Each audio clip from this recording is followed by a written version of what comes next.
ಗುರುಭ್ಯೋ ನಮಃ. ಶ್ರೀಮಾತ್ರೇ ನಮಃ. ಶ್ರೀ ಲಲಿತಾ ಮಹಾತ್ರಿಪುರ ಸುಂದರಿ ಸರ್ವಯಂತ್ರಾತ್ಮಿಕೆ ಅಂತ ಕರಿತೇವೆ. ಲಲಿತಾ ಸಹಸ್ರನಾಮದಲ್ಲಿ ತಂತ್ರಸ್ವರೂಪಿಣಿ, ಯಂತ್ರಸ್ವರೂಪಿಣಿ, ಮಂತ್ರಸ್ವರೂಪಿಣಿ ಅನ್ನುವ ನಾಮಗಳನ್ನು ನಾವು ಕೇಳಿರ್ತೇವೆ. ಮಂತ್ರ ನಮಗೆ ಈಗಾಗಲೇ ಪರಿಚಯ ಇದೆ. ಪ್ರತಿಯೊಂದು ಶಬ್ದಗಳು ಕೂಡ ಮಂತ್ರಗಳು. ಹಾಗಿದ್ರೆ ಯಂತ್ರ ಯಾವುದು? ಯಂತ್ರ ಕೇವಲ ರೇಖಾಚಿತ್ರವ ಅಥವಾ ಆ ಯಂತ್ರಗಳಲ್ಲಿ ಹಿಂದಿನ ವೈಶಿಷ್ಟ್ಯತೆ ಏನು ಅನ್ನೋದನ್ನು ನಾವು ಗಮನಹರಿಸಬೇಕಾಗತ್ತೆ.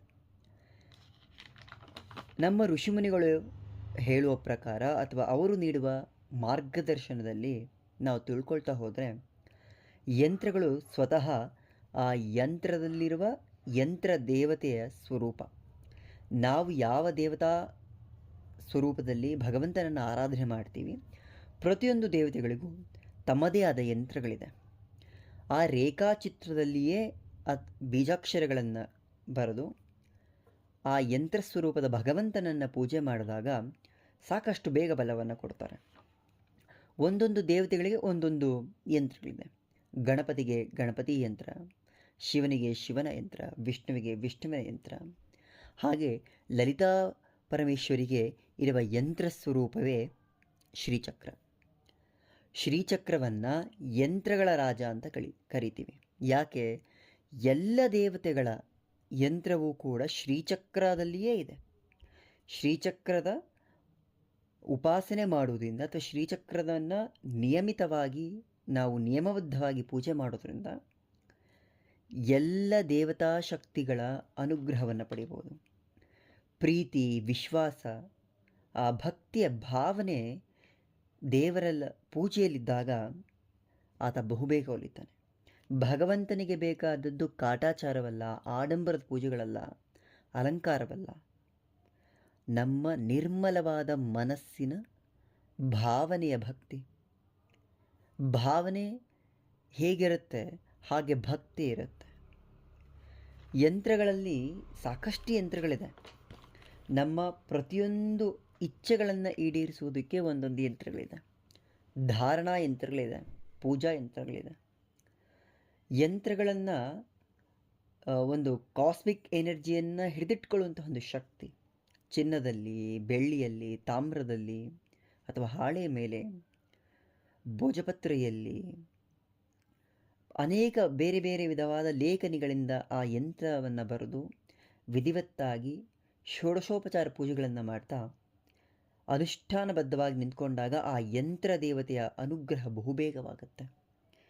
ಮಂತ್ರ ನಾವು ಅದನ್ನು ಸಿದ್ಧಿಸ್ಕೊಳ್ಬೇಕು, ಆದರೆ ಯಂತ್ರ ಸಿದ್ಧಿಸ್ಕೊಳ್ಳೋ ಅವಶ್ಯಕತೆ ಇಲ್ಲ. ಮಂತ್ರಕ್ಕಿಂತ ಯಂತ್ರಾರಾಧನೆ ಬಹುಬೇಗ ಫಲ ಕೊಡುತ್ತೆ. ಪ್ರತಿಯೊಂದು ಯಂತ್ರದಲ್ಲಿಯೂ ಅದರದ್ದೇ ಆದ ದೇವತೆಯ ಬೀಜಾಕ್ಷರಗಳು, ಮಂತ್ರಗಳನ್ನು ಬರೆದು ಆ ಮುಖೇನವಾಗಿಯೇ ನಾವು ಅದರ ಪೂಜೆ ಮಾಡ್ತೇವೆ. ಯಾವಾಗ ನಮ್ಮ ಭಾವನೆ ಹಾಗೂ ಆ ಯಂತ್ರಕ್ಕೆ ಕನೆಕ್ಟ್ ಆಗುತ್ತೆ, ಆ ಯಂತ್ರ ಆ್ಯಕ್ಟಿವ್ ಆಗುತ್ತೆ. ಯಾವ ಫಲಕ್ಕಾಗಿ ನಾವು ಅದನ್ನು ಪೂಜೆ ಮಾಡ್ತಾ ಇರ್ತೀವಿ, ಆ ಫಲವನ್ನು ಬಹುಬೇಗ ಕೊಡ್ತಾ ಹೋಗುತ್ತೆ ಯಂತ್ರಗಳು. ಹಾಗೆ ಯಂತ್ರಗಳಲ್ಲಾಗಲಿ ಅಥವಾ ಮಂತ್ರಗಳನ್ನಾಗಲಿ ಜಪಿಸುವಾಗ, ಪೂಜೆ ಮಾಡುವಾಗ ಕೆಲವರಿಗೆ ತಮಗೆ ಅರಿವಿಲ್ಲದೆಯೇ ಕೆಟ್ಟ ಕೆಟ್ಟ ಆಲೋಚನೆಗಳು ಬರಬಹುದು ಅಥವಾ ಕಣ್ತುಂಬಿ ಬರಬಹುದು. ಭಾವನೆಯನ್ನು ಹಿಡಿದಿಟ್ಟುಕೊಳ್ಳೋಕ್ಕೆ ಸಾಧ್ಯವಾಗದ ಭಾವೋದ್ವೇಗ ಬರುತ್ತೆ. ಯಾಕೆ ಅನ್ನುವಂಥದ್ದು ಕೆಲವರ ಪ್ರಶ್ನೆ. ಯಾಕೆ ಹಂಗಾಗತ್ತೆ? ನಾವು ಯಾವ ದೇವರನ್ನು ಪೂಜೆ ಮಾಡ್ತಾ ಇದ್ದೀವಿ, ಆ ದೇವರನ್ನು ಆರಾಧಿಸ್ತಾ ಇದ್ದೀವಿ, ಆ ಕ್ಷಣಕ್ಕೊಂದು ಭಾವೋದ್ವೇಗ ಬರುತ್ತೆ, ಆ ಮನಸ್ಸಿನಲ್ಲೊಂದು ತೊಳಲಾಟ, ಕಣ್ಣಲ್ಲಿ ನೀರು ಬರುತ್ತೆ, ಕೆಲವರು ಆಕಳಿಕೆ ಬರುತ್ತೆ, ಏಕಾಗ್ರತೆ ಭಂಗವಾಗ್ತಿರುತ್ತೆ, ನಿದ್ರೆ ಬರ್ತಿರುತ್ತೆ, ಅಥವಾ ಬೇರೆ ಬೇರೆ ಆಲೋಚನೆಗಳು ಬರ್ತಾ ಹೋಗುತ್ತೆ. ಯಾವಾಗ ಹಾಗೆ ಬರ್ತಾ ಇದೆ, ನಮ್ಮ ಹಾದಿ ಸರಿಯಾಗಿದೆ ಅಂತ ಅರ್ಥ. ನಮ್ಮ ಮನಸ್ಸನ್ನುವಂತಹ ಕಲ್ಮಶವಾದ ಪಾತ್ರೆಯಲ್ಲಿ ಶುದ್ಧವಾದ ನೀರನ್ನು ತುಂಬ್ತಾ ಹೋದಾಗ, ಉಪಾಸನೆಯ ಶುದ್ಧ ಜಲವನ್ನು ತುಂಬ್ತಾ ಹೋದಾಗ ಕಲ್ಮಶಗಳೆಲ್ಲವೂ ಮೇಲೆ ಬರ್ತಾ ಹೋಗುತ್ತೆ. ಅದು ಶುದ್ಧಿ ಆಗಬೇಕು. ಶುದ್ಧವಾಗದ ಹೊರತು ಹೊಸ ಭಾವನೆಗಳಿಗೆ, ಹೊಸ ಅನುಭವಗಳಿಗೆ ದಾರಿ ಸಿಗೋದಿಲ್ಲ. ಆ ರೀತಿಯ ಬಂದಾಗ ಅಥವಾ ಆ ರೀತಿಯ ಅನುಭವಗಳಾಗ್ತಿದೆ ಅನ್ನುವಾಗ ಶಾಂತಚಿತ್ತರಾಗಿ ಆ ಭಗವಂತನನ್ನು ನಾವು ಯಾರನ್ನು ಪ್ರಾರ್ಥನೆ ಮಾಡ್ತಿರ್ತೀವಿ, ಯಾರನ್ನು ಉಪಾಸನೆ ಮಾಡ್ತಿರ್ತೀವಿ, ಆ ಭಗವಂತನನ್ನೇ ನಾವು ಬೇಡ್ಕೊಳ್ಬೇಕಾಗತ್ತೆ. ನನ್ನ ಮನಸ್ಸಿನ ಆಂತರ್ಯದಲ್ಲಿರುವ ಕಲ್ಮಶವನ್ನು ತೆಗೆದುಹಾಕ್ಬಿಡು ಬೇಗ. ಈ ಕೆಟ್ಟ ಆಲೋಚನೆಗಳಿಂದ ಮುಕ್ತಿಯನ್ನು ಕೊಡು ನನಗೆ. ಭಗವಂತ ಸ್ಪಂದಿಸ್ತಾನೆ. ಬೇರೆ ಯಾರದ್ದೋ ಮೂಲಕ ನಾವು ಭಗವಂತನೊಟ್ಟಿಗೆ ಮಾತಾಡೋದಲ್ಲ. ನಮ್ಮ ಮನಸ್ಸನ್ನು ಭಗವಂತನಲ್ಲಿ ನಿಲ್ಲಿಸಿದಾಗ ಆತನ ಪ್ರತಿಯೊಂದು ಶಬ್ದವೂ ಕೇಳುತ್ತೆ ನಮಗೆ. ನಾವು ಮನೆಯಲ್ಲಿ ಪೂಜೆ ಮಾಡುವಂತಹ ದೇವತಾ ಫೋಟೋ ಆಗಲಿ ಅಥವಾ ವಿಗ್ರಹಗಳೇ ಆಗಲಿ, ಪೂಜೆಯೆಲ್ಲ ಮುಗಿದ ಮೇಲೆ 2 ನಿಮಿಷ ಮೌನವಾಗಿ ಆ ಭಗವಂತನನ್ನು ಕಣ್ಣಿಟ್ಟು ನೋಡ್ತಾ ಹೋಗಬೇಕು. ಅಲ್ಲಿಂದ ಒಂದು ಸಂದೇಶ ಖಂಡಿತ ಬರುತ್ತೆ. ಮೊದಲನೇ ದಿನ ಬರದೇ ಇರ್ಬೋದು, 2ನೇ ದಿನ ಬರದೇ ಇರ್ಬೋದು, 3ನೇ ದಿನ ಖಂಡಿತ ಬರುತ್ತೆ. ನಮ್ಮದಲ್ಲದ ಒಂದು ಭಾವನೆಯ ಯೋಚನೆ ನಮ್ಮ ಮನಸ್ಸಲ್ಲಿ ಮೂಡುತ್ತೆ. ಅದು ಭಗವಂತನ ಸಂದೇಶ. ನಾವು ಭಗವಂತನ ಕನೆಕ್ಟ್ ಆಗಬೇಕಷ್ಟೆ. The telepathy.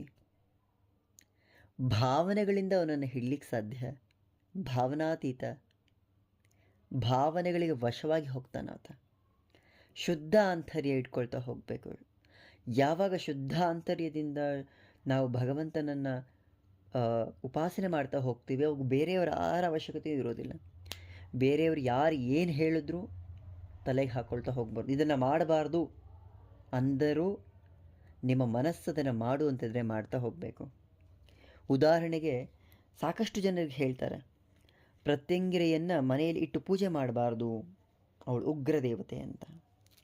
ಪ್ರತ್ಯಂಗಿರಾ ದೇವಿಯ ಹಿನ್ನೆಲೆ ತಿಳಿದವರಿಗೆ ಅವಳು ಉಗ್ರ ಸ್ವರೂಪವೋ ಅಥವಾ ಬೇರೆ ಏನು ಅನ್ನೋದು ಅರ್ಥ ಆಗುತ್ತೆ. ಅವಳು ಉಗ್ರ ಸ್ವರೂಪವೇ. ತಾಂತ್ರಿಕ ವಿಧಾನದಲ್ಲಿ ಅವಳ ಆರಾಧನೆ ನಡೆಯುತ್ತೆ, ದಕ್ಷಿಣಾಚಾರದಲ್ಲಿ ಅವಳ ಆರಾಧನೆ ನಡೆಯುತ್ತೆ. ಅದೆಲ್ಲವನ್ನೂ ಮೀರಿ ಆ ಜಗನ್ಮಾತೆ ಲಲಿತಾ ಪರಮೇಶ್ವರಿಯ ರೌದ್ರ ಸ್ವರೂಪ ಆಕೆ. ತಾಯಿ ಎಷ್ಟೇ ರೌದ್ರಳಾಗಿದ್ದರೂ ತನ್ನ ಮಕ್ಕಳನ್ನು ಎಂದೂ ಕೆಟ್ಟದ್ದು ಮಾಡೋದಿಲ್ಲ. ಹಾಗೆ ಆ ಜಗನ್ಮಾತೆಯನ್ನು ಆಶ್ರಯಿಸಿದವ್ರಿಗಷ್ಟೇ ಗೊತ್ತಿರುತ್ತೆ ಅವಳ ಕರುಣೆ ಹೇಗಿರುತ್ತೆ ಅಂತ. ಮಾಡಬಾರದ್ದಲ್ಲ. ನಿನ್ನ ಮನಸ್ಸಿಗೆ ಆ ದೇವಿಯ ಉಪಾಸನೆ ಮಾಡಬೇಕು ಅನ್ನಿಸ್ತಿದೆಯಾ? ಖಂಡಿತ ಮಾಡಿ. ಅವಳ ಅಭಿಷೇಕ, ಅಲಂಕಾರ, ಆ ಆರಾಧನೆ, ಅವಳ ಸ್ತೋತ್ರ ಪಠನೆ, ಆ ಖುಷಿ ನಿಮಗೆ ಸಿಗ್ತಾ ಇದೆ ಅನ್ನೋವಾಗ ಬೇರೆ ಎಲ್ಲರ ಮಾತಿಗೂ ತಲೆ ಕೆಡಿಸ್ಕೊಳ್ಳೋ ಅವಶ್ಯಕತೆಯೇ ಇಲ್ಲ. ಹೇಳುವವರು, ನಿಂದಿಸುವವರು ಭಗವಂತನನ್ನೂ ನಿಂದಿಸ್ತಾರೆ, ಅವನಲ್ಲಿಯೂ ಲೋಪಗಳನ್ನು ಹುಡುಕ್ತಾರೆ. ಶರಣಾಗತರಾಗಿ ಯಾವ ದೈವವನ್ನು ಉಪಾಸಿಸ್ತೀವೋ ಅದು ಖಂಡಿತ ಕೈ ಹಿಡಿಯುತ್ತೆ, ನಮ್ಮನ್ನು ರಕ್ಷಣೆಗೆ ಮಾಡುತ್ತೆ. ಅದರಲ್ಲೂ ಪ್ರತ್ಯಂಗಿರಾ ದೇವಿ ತನ್ನ ಆಶ್ರಯಿಸಿದವ ಭಕ್ತರನ್ನು ತನ್ನ ಮಕ್ಕಳಂತೆ ಕಾಪಾಡ್ತಾಳೆ. ಭಕ್ತ ಇಷ್ಟಪೂರ್ತಿ ಪ್ರದಾಯಿನಿ ಅವಳ ಹೆಸರು. ನಾವು ಭಕ್ತರಾಗಿ ನಿಂತ್ಕೊಂಡಾಗ ನಮ್ಮ ಎಲ್ಲ ಇಷ್ಟಗಳನ್ನು ಈಡೇರಿಸ್ತಾಳ ತಾಯಿ.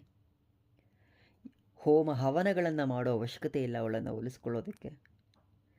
ಶುದ್ಧವಾಗಿ ಅಮ್ಮ ಅಂತ ಕರೆದರೆ ಓಡಿ ಬರ್ತಾಳೆ ಮನೆಗೆ.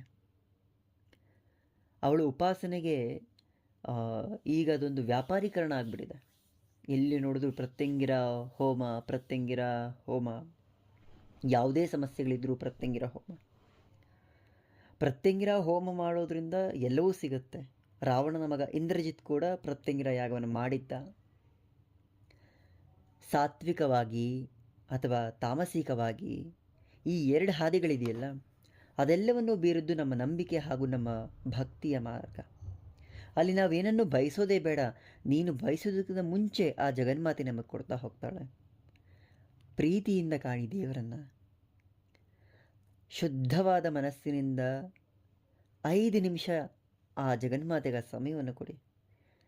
ಏನೇ ಆಗಲಿ ಆ 5 ನಿಮಿಷ, ಆ ಸಮಯ ನೀನು ಹಾಗೂ ಆ ಭಗವಂತ ಇಬ್ಬರೇ. ಯಾವಾಗ ಆ ಸ್ಥಿತಿ ಬರುತ್ತಲ್ಲ, ಆಗ ಒಂದು ಮನಸ್ಥಿತಿ ಹೋಗ್ಬೇಕು ನಮ್ಮಿಂದ. ಈ ಭಗವಂತನನ್ನು ಕಂಡ್ರೆ ಇನ್ನೊಬ್ಬರಿಗೆ ಆಗೋದಿಲ್ಲ. ಅಥವಾ ಕೆಲವೊಂದು ರೂಢಿ ಇದೆ, ಈ ದೇವರ ಹತ್ರ ಹೋದರೆ ಈ ದೇವ್ರಿಗೆ ಹೋಗಬಾರ್ದು, ಈ ದೇವರ ಹತ್ರ ಹೋದರೆ ಈ ದೇವ್ರಿಗೆ ಹೋಗಬಾರ್ದು, ಅವರಿಬ್ಬರು ಆಗೋದಿಲ್ಲ. ಈ ದೇವರು ಬೇರೆ, ಈ ದೇವರು ಬೇರೆ. ಆ ಮನಸ್ಥಿತಿ ಹೋಗಬೇಕಂದ್ರೆ ಶ್ರೀವಿದ್ಯೆ ಅರ್ಥವಾಗಬೇಕು ಅಥವಾ ಲಲಿತಾ ಸಹಸ್ರನಾಮದ ಪಾರಾಯಣ ಆಗ್ತಾ ಹೋಗಬೇಕು. ಆ ಒಂದು ಮನಸ್ಥಿತಿ, ಸರ್ವದೇವತೆಗಳಲ್ಲಿಯೂ ಒಂದು ಭಗವಂತನನ್ನು ಕಾಣುವಂತಹ ಚಿತ್ತಶುದ್ಧಿ ಬರಬೇಕು. ಪ್ರತಿಯೊಂದು ದೇವರು ಒಬ್ಬನೇ, ಅವನ ಭಿನ್ನ ಭಿನ್ನ ರೂಪಗಳು, ಭಿನ್ನ ಭಿನ್ನ ನಾಮಗಳು, ಭಿನ್ನ ಭಿನ್ನ ಸ್ವರೂಪಗಳು. ಆ ಆಂತರ್ಯದ ಶಕ್ತಿ ಇದೆಯಲ್ಲ ಎಲ್ಲರಲ್ಲೂ, ಅದು ಆ ಪರಬ್ರಹ್ಮ ಸ್ವರೂಪಿಣಿಯಾದ ಜಗನ್ಮಾತೆ ಲಲಿತಾ ಪರಮೇಶ್ವರಿದ್ದೇ ಸ್ವರೂಪ.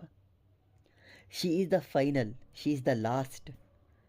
ಅದಕ್ಕೆ ಯಾವಾಗಲೂ ಶ್ರೀವಿದ್ಯೋಪಾಸನೆಯಲ್ಲಿದ್ದಾರೆ ಅಂದರೆ ಅದು ಅವ್ರ ಕೊನೆಯ ಜನ್ಮ. ಯಾಕಂದರೆ ಬೇರೆ ಬೇರೆ ಜನ್ಮಗಳಿಂದ ಬೇರೆ ಬೇರೆ ದೇವತಾ ಶಕ್ತಿಗಳನ್ನು ಉಪಾಸನೆ ಮಾಡಿ ಕೊನೆಗೆ ಆ ಲಲಿತಾ ಪರಬ್ರಹ್ಮ ಸ್ವರೂಪಿಣಿಯನ್ನು ಉಪಾಸನೆಗೆ ನಾವು ಅಣಿಯಾಗ್ತೀವಂತೆ. ಶ್ರೀವಿದ್ಯೋಪಾಸನೆ ಸಿಗುತ್ತೆ ಅಥವಾ ಲಲಿತಾ ಸಹಸ್ರನಾಮದ ಪಾರಾಯಣ ಸಿಗುತ್ತೆ. ಆ ಸಿಗ್ತಾ ಇದೆ ಅಂದಾಗ ನಮಗೆ ಅರಿವಿಲ್ಲದೆ ನಮಗೆ ಕೆಲವೊಂದು ಸತ್ಯಗಳವರವಾಗುತ್ತೆ. ಜಗತ್ತಲ್ಲಿ ಏನಿದೆಯೋ ಎಲ್ಲ ದೈವಶಕ್ತಿಗಳು ಒಂದೇ ಶಕ್ತಿಯ ಸ್ವರೂಪ, ಅದರ ಮೂಲ ಶಕ್ತಿ ಒಂದೇ. ಆ ಮೂಲ ಶಕ್ತಿ ಒಂದೇ ಆಗಿರುವಾಗ ಭಿನ್ನವಾಗಿ ಕಾಣೋ ಅವಶ್ಯಕತೆಯೇ ಇಲ್ಲ. ನಾವು ಯಾರನ್ನೇ ಉಪಾಸನೆ ಮಾಡಿದರೂ ಆ ಉಪಾಸನೆಯಲ್ಲಿ ನಾವಿಷ್ಟಪಡುವ ಭಗವಂತನನ್ನು ನೋಡ್ತಾ ಹೋದರೆ ಎಲ್ಲವೂ ಸಾಧ್ಯ ಆಗುತ್ತೆ. ಒಬ್ಬ ವ್ಯಕ್ತಿಗೆ ತನ್ನ ಮನಸ್ಸಲ್ಲಿ ಮೂಡುವ ಭಾವನೆಗಳಿದೆಯಲ್ಲ, ಅದು ಬಹಳ ಮುಖ್ಯ. ಪೂಜೆಯಾದ ನಂತರ ಮನಸ್ಸು ಶಾಂತವಾಗಿ ನಿರ್ಮಲವಾಗಿದ್ದರೆ ಆ ಭಗವಂತನಿಗೆ ಅದು ಮುಟ್ಟಿರುತ್ತೆ. ಎಲ್ಲ ವ್ರತ ನಿಯಮಾವಳಿಗಳು ಮುಗಿದ ಮೇಲೂ ಕೂಡ ಮನಸ್ಸು ಅಶಾಂತವಾಗಿದೆ ಅಂದರೆ ನಮ್ಮ ಪೂಜೆಯಲ್ಲಿ ಏನೋ ಲೋಪವಿದೆ ಅಥವಾ ನಮ್ಮ ಏಕಾಗ್ರತೆ ಬಂದೇ ಇಲ್ಲ ಅಂತ ಅರ್ಥ. ಯದ್ಭಾವಂ ತದ್ಭವತಿ. ಅದಕ್ಕೆ ಯಾದಷ್ಟು ಭಗವಂತನ ಪೂಜೆಯನ್ನು ಮೂರ್ತಿ ಸ್ವರೂಪದಲ್ಲಿ ಅಥವಾ ಯಂತ್ರ ಸ್ವರೂಪದಲ್ಲಿ ಪೂಜೆ ಮಾಡ್ತಾ ಹೋಗಬೇಕು. ಬಾಹ್ಯ ಪೂಜೆಗಳು ಆಂತರಿಕ ಪೂಜೆಗೆ ದಾರಿಯಾಗತ್ತೆ. ಅಭಿಷೇಕ, ಅಲಂಕಾರ ಅದೊಂದು ಖುಷಿ ಕೊಡ್ತಾ ಹೋಗುತ್ತೆ. ಆ ಖುಷಿ ಯಾವಾಗ ಮನಸ್ಸಿನ ಆಳಕ್ಕೆ ಹೋಗ್ತಾ ಇರುತ್ತೆ, ಆ ಆಳಕ್ಕಿಳಿದ ಹಾಗೆ ಬಾಹ್ಯ ಪೂಜೆಯಿಂದ ಆಂತರಿಕ ಪೂಜೆಗೆ ನಾವು ಬರ್ತಾ ಹೋಗ್ತೀವಿ. ಆ ಆಂತರಿಕ ಪೂಜೆಗೆ ಬರೋದಿದೆಯಲ್ಲ, ಆ ಪ್ರೋಸೆಸ್ಸಿಗೆ ಈ ಬಾಹ್ಯ ಪೂಜೆ ಬಹಳ ಮುಖ್ಯ. ಶ್ರೀಮಾತ್ರೇ ನಮಃ.